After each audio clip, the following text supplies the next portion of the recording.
You always want to, if you're going through a Class Bravo or any airspace that you're flying through, even on flight following, you're going to need to get Bravo or the airspace clearance. And that's something that you really want to hear, even if they don't say it.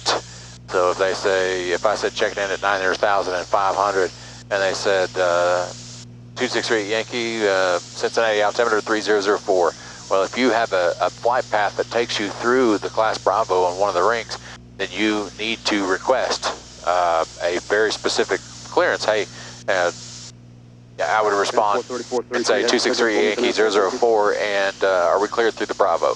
And then they'll come back and say clear through Bravo at 90,500. So if you're flying VFR and you have flight following, you definitely want to go and ensure that if you're flying through an airspace that you actually have clearance to go through it. A lot of pilots can get the mistake of VFR, and when you get flight following, that you can go through the airspace without getting the clearance. Just because you check in with that controller does not mean that you have clearance through that airspace. So check in with the controller. If they don't say cleared through the airspace, then request clearance through the airspace, and then make sure you hear it and read it back. That's the only proper way to really be able to clear through any airspace, and especially a Class B airspace.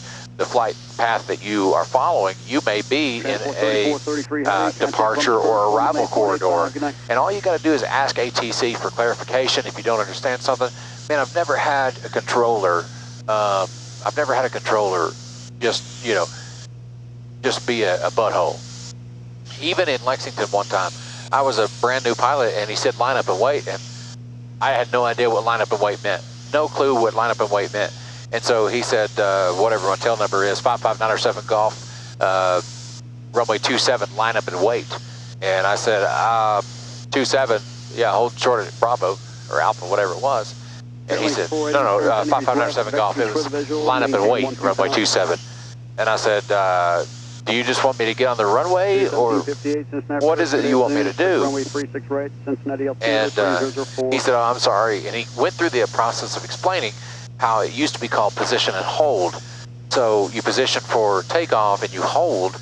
Well, now it's just a line up and wait. It's a new terminology. And he thought that I knew the old stuff. And that's how I played it off. I was like, oh, yeah, line up and wait. I got you. Thank you. I got it now. No problem.